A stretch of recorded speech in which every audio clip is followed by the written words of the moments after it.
People who are not involved in war have no inclination of what actually a soldier goes through and what a soldier sees, what a soldier actually files in his head.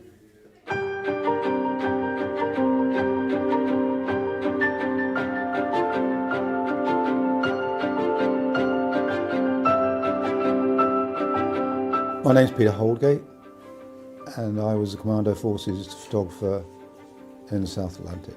I had 3 jobs basically down there. One was my operational role, doing reconnaissance photography, looking after the civilian press, and my third role was to record the war as best as I could and as widely as I could. I joined November 1974, so with the Falklands I was 24 years old, 6 years into being a Royal Marine. I'd had my 18th birthday just up at Altcar Ranges. A buzz came through and they said that the Falklands has been invaded, you're going to the Falklands. At precisely 10:15 this morning, HMS Invincible, flagship of this extraordinary fleet, slipped her moorings and eased gently into the calm waters of Portsmouth Harbour. I don't think there was any stage that any of us were really scared.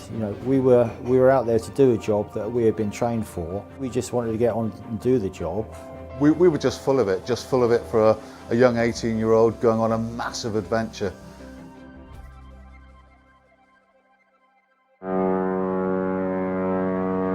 The UK at the time was, there were quite a lot of strikes going on, etc. When the Falklands came up, it certainly boosted the government, but it also put a highlight on the Royal Marines because we were going through defence cuts and there was talk that the Royal Marines during that time were going to be disbanded. That was one of the main reasons I had the brief I had to record the war on behalf of the 3 Commander Brigade, because the Royal Marines at the time were just lost 4-1 Commando, that had been completely disbanded. They were looking at cutting back other commando units. As a result of the Falklands conflict and the result, it ensured the longevity of the Royal Marines. It actually proved to the powers that be that they were hugely versatile. They can operate in any situation and 8,000 miles away from home.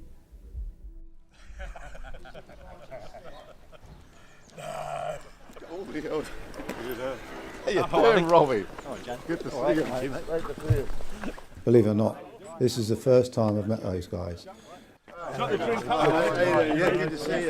As far as I was concerned, I just recorded the backs of their heads. To actually see these guys for the first time, it was quite emotional. Yeah, late again. Nothing's changed. Navigation's terrible. Oh, mate, it was great to see the guys. It's been 40 years and we just cracked on like it was 10 minutes ago that they walked out the door. Nice to see you. You're fit enough to do it again, mate. I haven't seen them since 1985. We follow each other, some of us follow each other on social media, but to see the guys face to face again after all this time is quite something, and I don't think it'll ever be repeated.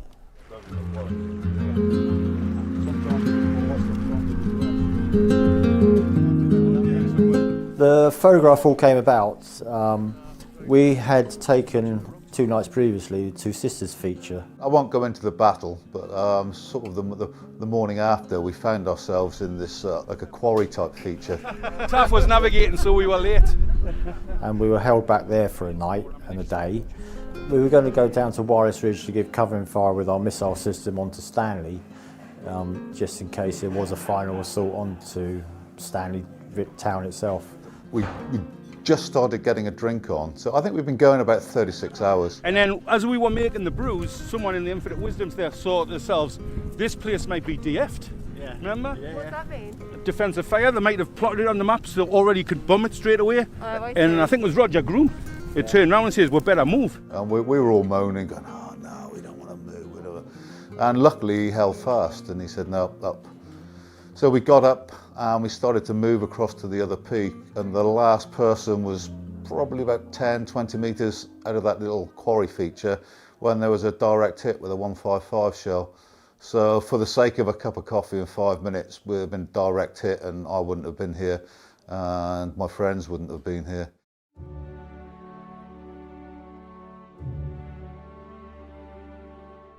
Just up, see this high ground here, just when it starts falling down the other side, you'll see there's a bit of a rutted track, and then we've got the fall of the ground either side, which is pretty much recreates the terrain we were. The only thing that's missing obviously is the snow.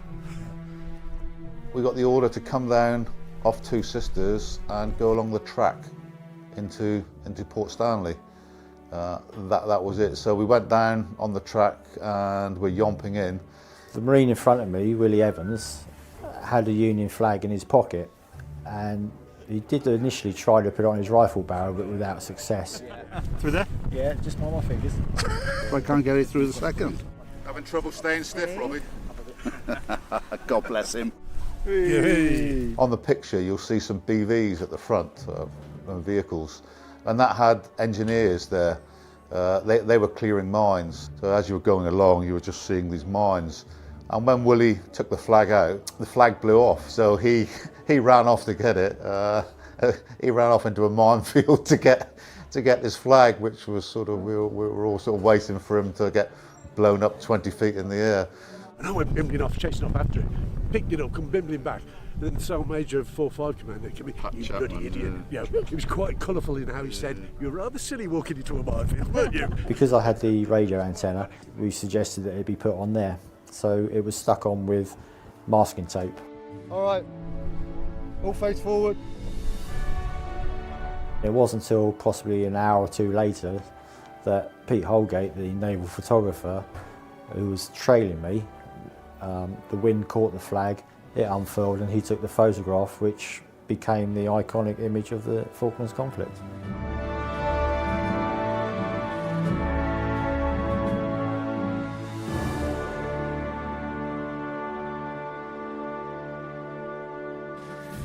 The photograph sums up the camaraderie of the Corps. What it doesn't tell you is your own personal experiences and what you could bottle up.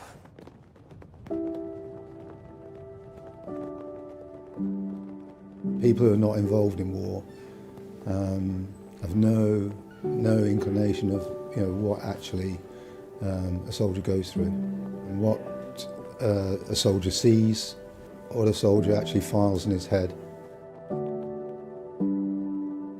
I'd taken the picture, and just after I took it, it came back along the line, as messages do, passed back along the line saying the white flags have been spotted flying over Stanley. For me it was a bit of an anticlimax when the war finished initially, because you'd had the euphoria of battle, which is just a buzz you wouldn't believe. The NCOs had us all keyed up, really good. They had us all keyed up that we were going into Stanley and it was going to be street fighting. It was going to be, we were going in for that big adrenaline rush again. So initially when the surrender came, for a lot of us, though some won't say it, it was a big anticlimax. From the time of the landings all the way through till the surrender, we had adrenaline pumping through our bodies. So you're effectively on a high. I mean, adrenaline's a hugely powerful drug. I myself, once the surrender had been signed, I just realised, I spoke to friends of mine, I said, I just feel really down. We were told we were going home, we should be feeling elated that we were going home. I just felt really down.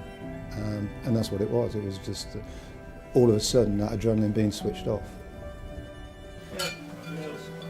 For the next 40 years. 50th anniversary next day. To be the image of the Yomper, it gives me great pride, but the beauty of it in my mind is that it's the image taken from the rear of me. So it could be any Royal Marine, and it sums up all Royal Marines that actually took part in the conflict. The picture appears here, there and everywhere and has developed a life of its own. Even after I wired it back to UK from Canberra and Stanley, by the time we got home, it had been used so extensively. Every year that picture is the one that floods the media. And yeah, it's immense pride, not just for me and my colleagues, but for everyone who's down there, including the Falkland Islanders.